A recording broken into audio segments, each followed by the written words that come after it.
my dad said casually. Then don't expect my $8,000, I replied while canceling their heating. I'm sitting back against the chair, one hand holding a warm cup of tea, the other flipping through an old magazine I bought from the thrift shop on the corner. The early November air seeps through every crack of my tiny apartment on the outskirts of Minneapolis.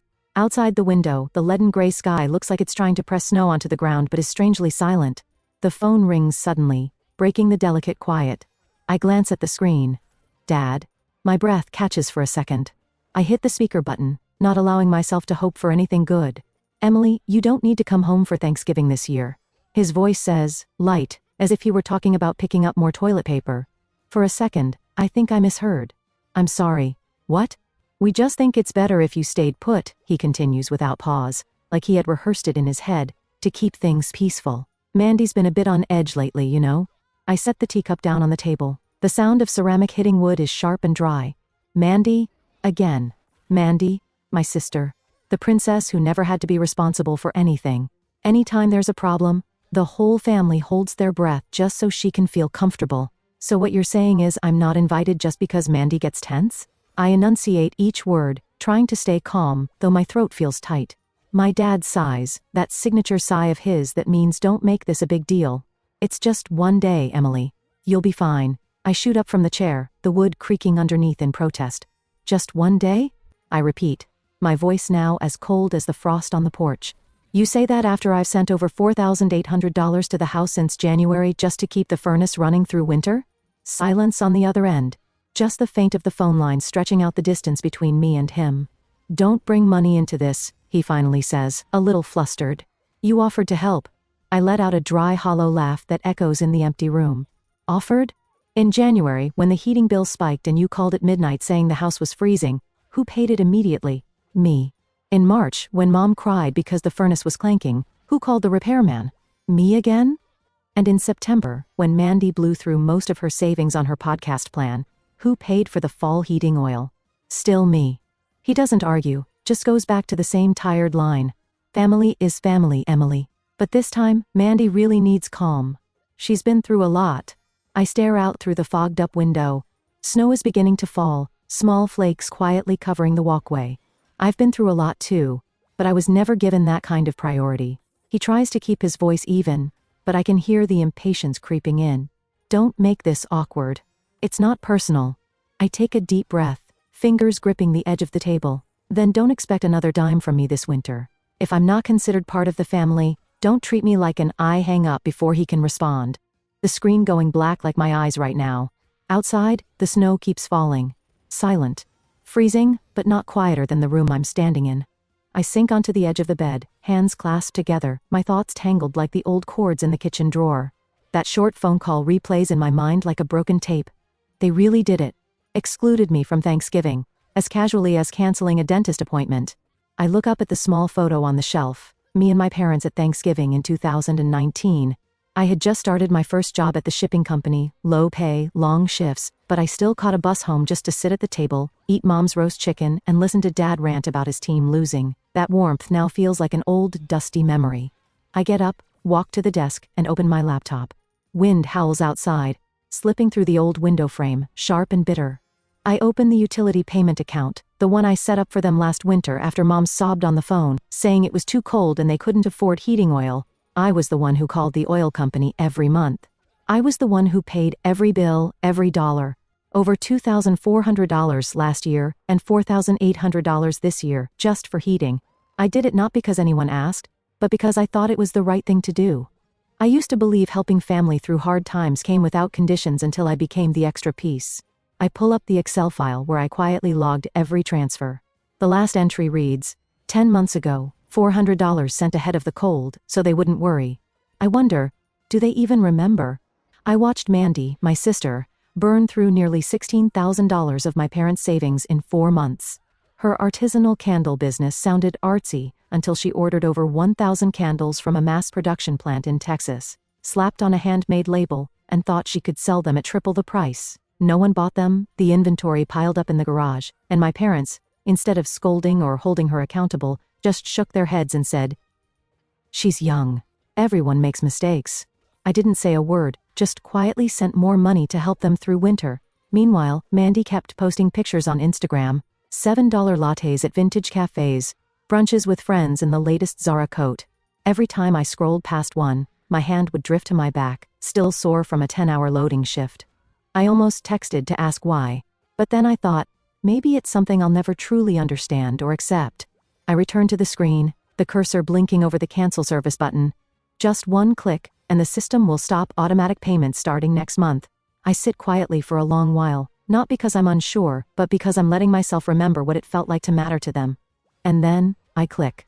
A notification pops up. Service will end on November 2nd, 4 weeks before Thanksgiving. I close the laptop and walk to the window. Snow is falling now, each flake as weightless as my father's words on the phone.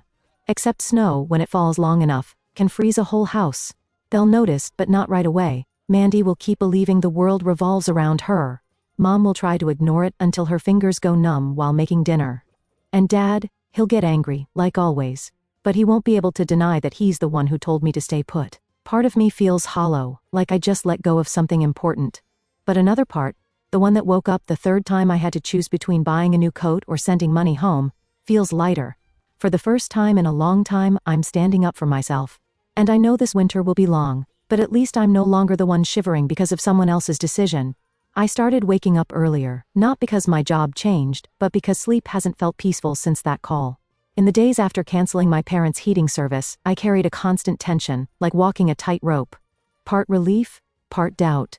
But every morning, when I get out of bed and my feet touch the cold floor of this small but peaceful apartment, I remember why I did it.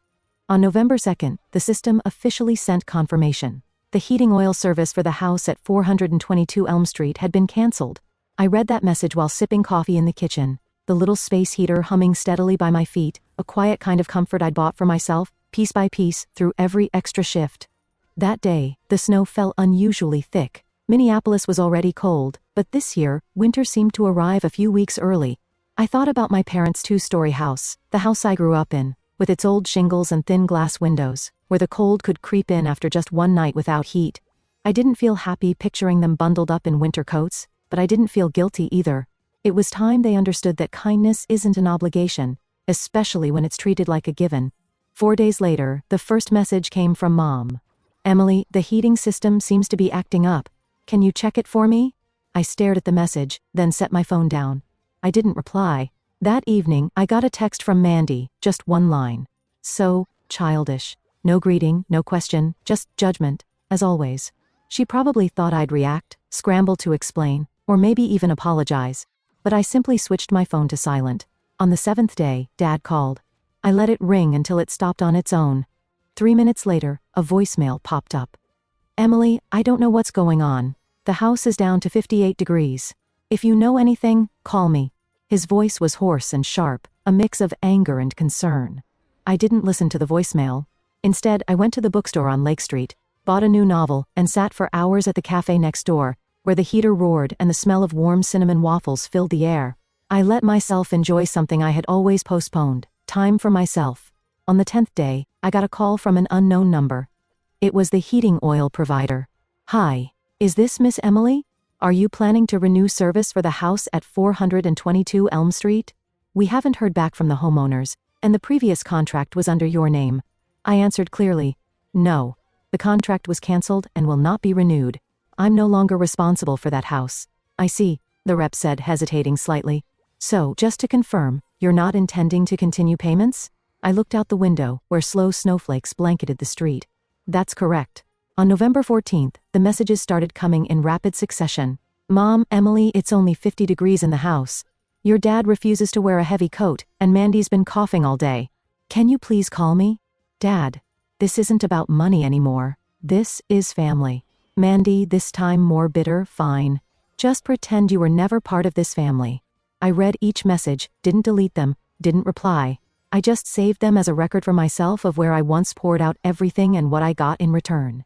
On the 16th day, Minneapolis was hit by the first snowstorm of the season. News alerts advised everyone to stay indoors. Some areas temporarily lost power. I sat by the window wrapped in a thick blanket, hands curled around a mug of hot cocoa, the heater humming steadily beside me. Outside, the wind howled through every corner of the city. Part of me wondered, were they huddled together in the living room wrapped in every blanket they owned? Were they thinking of me? Not as a money transfer, but as a person? The one who had quietly kept that house warm for the past 2 winters? Maybe not. But I wasn't waiting for that anymore. I set my phone aside, pulled the armchair closer to the heater, and opened the first page of my new novel. My eyes paused at the opening line. You can't warm a place where they always saw you as the cold wind. And I smiled. Since the heating was cut, the messages from my family increased with each drop on the thermometer. I didn't need to check my phone to guess their contents. They all carried the same tone: urgency, blame, sometimes desperation. On November 17th, the first text came from Mom. Emily, it's 54 DEF in the house. Your dad keeps coughing and refuses to take medicine. Can you help call someone? I read the message, then placed the phone face down on the kitchen counter. On the stove, a pot of potato and celery soup bubbled, its rich aroma filling the small kitchen. I stirred steadily, the heat fogging up the window panes. That afternoon, the outside temperature dropped to 25 DGF. The snowstorm arrived earlier than expected, wind gusting against the rooftops, but inside my little apartment, everything was warm and quiet. I wrapped myself in my favorite sweater, turned on the oven for extra warmth, and poured a cup of cinnamon tea. Somewhere else I knew they were pulling out every thin blanket in the house, layering clothes, and turning up a thermostat no longer connected to anything. On November 19th, Dad called 12 times. I didn't pick up a single one. A message followed, short and commanding, "Call me back. This isn't a joke." I gave a dry laugh. To them, I was still the obedient daughter, the one behind the scenes, the one who handled things. They forgot that even kindness has its limits. That same day, Mandy posted a story on social media, a picture of her feet in thick socks with the caption, "Cold enough to feel like we live in a freezer." I just scrolled past. I didn't feel pity. I didn't find it funny. I just thought it was accurate. They were living in a freezer they had shut themselves into the moment they called and told me to stay peace. On November 21, Mom called again, voice choked. "Emily, it's down to 40°. Jeff in the house. Your dad's sleeping in a winter coat. My hands are so numb I can't even do the dishes. Can you do something?" I was prepping grilled cheese for dinner. The oven glowed orange and the scent of golden sizzling butter filled the room. I didn't answer.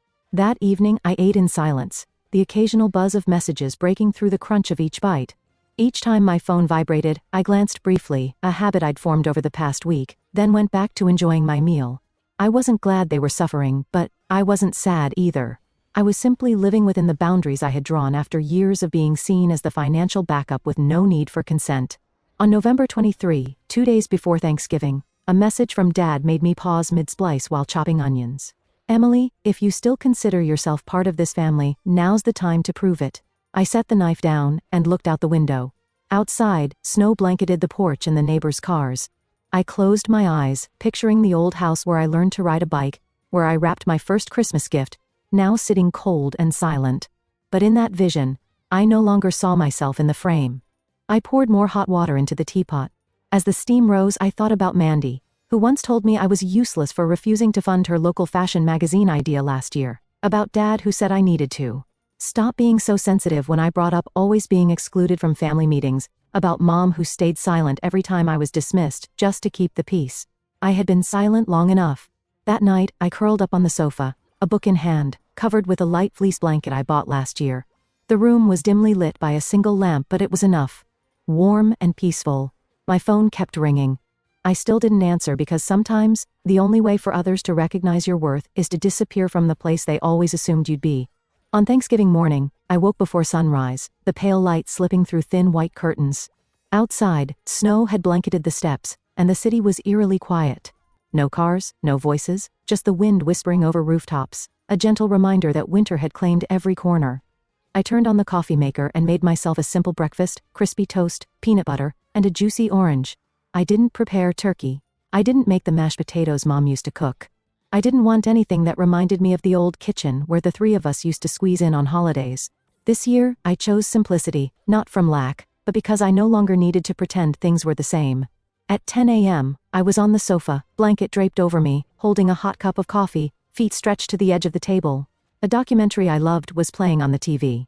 Everything felt so peaceful. I almost forgot the emotional storm of the past few weeks. Then, the doorbell rang, sharp, insistent. I knew who it was before I even stepped into the hallway. I peeked through the peephole and wasn't surprised to see the familiar figure. A thick gray coat, cheeks flushed from cold and frustration, eyes still holding that look I'd known since childhood. Not apology, but expectation. I cracked the door slightly, warm air spilling out, hitting my father's gaunt face. "Emily," he said, his breath forming pale clouds. "We need to talk." I leaned against the doorframe, hand still on the knob. "I don't think today's the right day to talk." "You cut the heat," he said flatly. "The house is freezing. Your mom's sick." "Mandy's?" "She's locked herself upstairs. It's 38 degrees in there." I kept my gaze steady on his. "I didn't cut anything. I just stopped paying. Those are two different things." He frowned. "You know we're not good with tech. The contract was under your name. When you canceled, the company didn't notify us, because it was never in your name to begin with," I said. "I handled everything for 2 years, over $8,000, and then with one call, I was cut out of dinner to avoid upsetting Mandy. So now, maybe you should handle the rest." He flinched, like he hadn't expected me to remember every number. But I remembered every bill, every skipped meal so I could send money. Every morning I waited at the bus stop in the snow just to make my shift on time. "Emily, don't make this more complicated than it is," he said, trying to keep his voice calm. "This is all just a misunderstanding. It's just been a tough year. Mandy's been through a lot." I sighed. "Dad, Mandy's been through a lot because she puts herself there. I'm the one who gets pushed out." I stayed quiet when she blew all her savings on a creative academy she dropped after 2 months. I stayed quiet when she borrowed money and disappeared. But when I got excluded from a family meal because of her fragility, that was it. No more. He stood there in silence for a few seconds. Then he shook his head slightly, voice lower now. "We have no money, Emily. We've sold nearly everything valuable. I called the heating company, but we can't afford the upfront cost. Your mom has a fever. We can't take it much longer." I could feel the cold seeping through the cracked door, but I didn't move. "You told me I should stay back to keep the peace for Mandy. I did exactly that. I stayed back. As for peace, I don't know about you, but I've found mine." He gripped the edge of his hood, eyes narrowing. "You're punishing the whole family over one sentence?" said in frustration. I opened the door a little wider, letting him see the warm apartment behind me, the kitchen glowing, the neatly set table, the quiet of the heater in the corner. "It's not punishment," I said softly. "It's just letting you feel the cost of pushing someone aside when you no longer need them." He stared at me for a moment, then turned and walked away, his footsteps crunching through the snow. I closed the door, the sound of the lock clicking into place, clean and firm. Outside, the snow kept falling. Inside, I poured myself another cup of coffee. And for the first time in years, I didn't feel like I was trembling anymore. The week after Thanksgiving, I got a call from Haley, my cousin who lives in southern Minnesota, one of the few relatives who still kept in touch with me despite not being close to Mandy. Her voice came through the speaker loud and clear, mixed with the sound of wind howling against her window. "I just talked to Aunt Claire," Haley began straight to the point. "Things at your house are worse than I thought." I sat down at the dining table, holding a steaming cup of ginger tea, my eyes following the fog rising on the window pane. "Mandy's moved out," Haley continued. "Her new boyfriend just broke up with her. She crashed at her best friend's place, but they only let her stay for a few days. Now she's sleeping on someone's couch in Eden Prairie." I wasn't surprised. Mandy always had a way of making everything orbit around her until no one was left to spin. The affection she'd relied on all her life had finally scattered with a cold wind. "What about my parents?" I asked, my voice calm. "Aunt's staying in a roadside motel near Highway 52, real cheap, the kind people rent by the week with walls thin as paper. I heard she's got a mild case of pneumonia." "And your dad?" Haley hesitated, then sighed. "He sold Grandpa's old watch collection to pay for some temporary heating oil, but it'll only last a few days." I gently tightened my grip around the teacup. That watch collection was the only thing my grandfather had left behind, once displayed like a treasure in the glass cabinet in the living room. Now it was being listed online, like items no one even cared to bargain for. "You okay, Emily?" Haley asked softly, sensing my long silence. "I'm okay," I replied. "Just a little sad about how it all ended." "I'm not," Haley said, her voice firmer. "I think you did the right thing. If people only come to you when they need something, that's not family. That's using you." We chatted a little more before hanging up. I looked at the phone in my hand, the screen now dark, reflecting my face in the kitchen light. Not happy, not angry, just the cold clarity of someone who had finally stopped. Not because they were tired, but because they had gone far enough to realize they owed no one anything anymore. In the days that followed, I slipped back into my regular rhythm, early mornings with coffee, work shifts at the distribution center from 7 to 3, Afternoon stops at the local market for fresh produce and new pastries, evenings spent reading, listening to old jazz records, and occasionally calling Haley to hear stories from outside the family circle. Other than that, I heard nothing from Mandy, Dad, or Mom. The messages had stopped after Dad came to my door. The old house on Ashwood Street was now listed for sale on a local real estate site. Haley said they couldn't afford to keep it, not even with winter just beginning. Sometimes I dreamed of walking back into that old kitchen, the one where Mom used to bake pumpkin pies, where I did my homework in high school, where Dad laid out the morning paper on the table every day. But in the dream, the kitchen was cold, dim, and no one was there. I just stood quietly, looked around, and gently closed the door behind me. I wasn't angry with them. Truly, I wasn't. But I didn't feel sorry anymore either. Maybe because in the end, I had been cold and alone too. Except I had learned to stand up and build a fire for myself.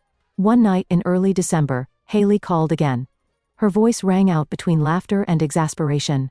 "Emily, you won't believe this. Mandy's on the internet telling some sob story about being abandoned by family like you're the cruelest person alive." I raised an eyebrow. "She did what?"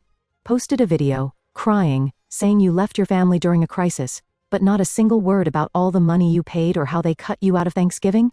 I chuckled. A small smile, without bitterness. "Let her talk," I said. "People will believe what they want. I don't have to prove anything anymore." Haley laughed loudly. "I love this version of you, solid, unshakable. You're honestly inspiring." After the call, I made myself a cup of hot cocoa, sat by the window, and watched the snow fall slowly under the warm glow of the street lamp. The world outside was still cold, still harsh, but I had learned how to keep myself warm, from simple things, from clear boundaries, and from knowing that sometimes, to live in peace, you have to walk away and never look back. That afternoon, the snow was thick and fluffy, covering the small balcony where I kept a dried lavender pot. The city was silent in the -4-degree cold. No one went outside, unless absolutely necessary. I was folding a freshly washed wool scarf when the doorbell rang. At first, I thought it was a delivery, but then came a knock, steady, hesitant. That made me pause. I walked to the door and looked through the peephole. Mom. She stood there, bundled in a puffy coat that nearly swallowed her face, a wool scarf wrapped tightly around her neck, snow piled on her shoulders and hat. She clutched an old handbag, her shoes buried deep in the snow, looking both weathered and unfamiliar. I hesitated for a few seconds before cracking the door open, leaving a narrow gap between us. "Emily," my mother said softly, her voice trembling, whether from the cold or something else I couldn't tell. "I'm sorry for coming unannounced, but I didn't know how much longer I could wait." I leaned against the doorframe, keeping my distance. "Why are you here in this weather?" "I took the bus," she said, inhaling before coughing lightly, then walked the rest of the way. "Took nearly an hour, but I thought maybe you'd hear me out this time." I didn't say anything, just waited in silence. "I've been thinking a lot, about Thanksgiving, about all the winters before." She tightened her grip on the bag, her eyes on the tiled doorstep where the snow had started to melt into water. "And I realized I was wrong, not just for what I said that day, but for all the years I let you carry everything and treated it like it was expected." I tilted my head slightly. For the first time in years, I saw my mother without the mask of strength, no justifications, no polished reasoning, just a woman trying to find her way back from the path she'd chosen. "Mandy regrets it too," she went on. "She says things never should have gotten this far. She says, you don't owe anyone anything." I let out a dry laugh. "Too late, Mom. Everyone says I don't owe anyone. Only after I stopped paying, only after everything fell apart, do I suddenly become someone worth appreciating? That's not it." She shook her head, her voice catching. "I just want you to know I understand now, and I'm sorry. I'm sorry I didn't stand by you sooner." I looked at her for a long moment.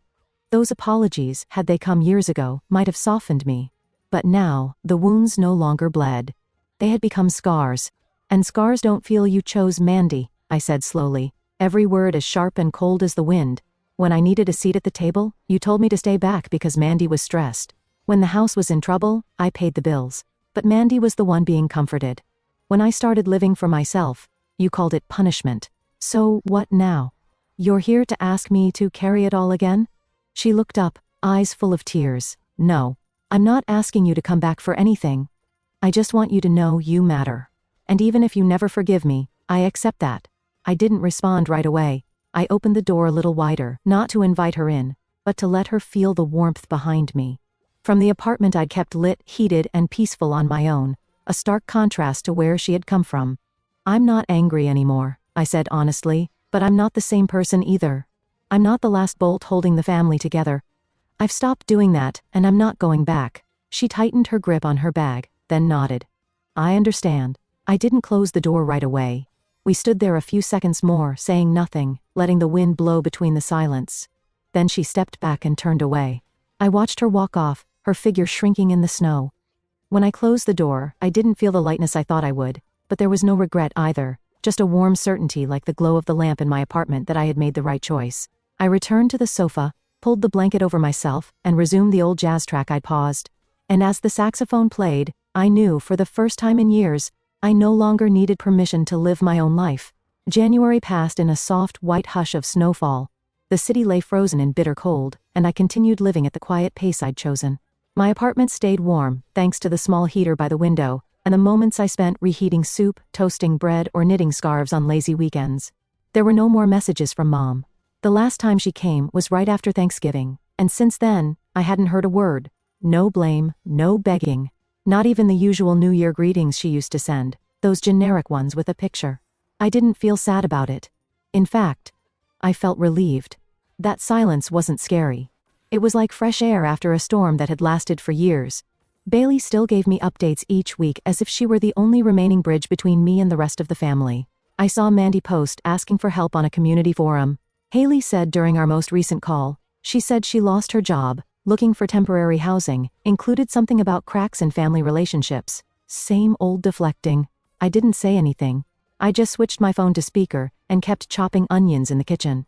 The aroma of sautéed onions filled the room, overpowering the story being told. Uncle Mark is trying to sell his car, Haley added. That old SUV's still running fine. I heard he wants the money to pay off some overdue bills. Aunt Claire moved in with a relative in Des Moines. She said she needs time to rethink how she raised her kids. Haley chuckled bitterly on the other end. A little late. Yeah, I replied calmly, but maybe better than never realizing it all.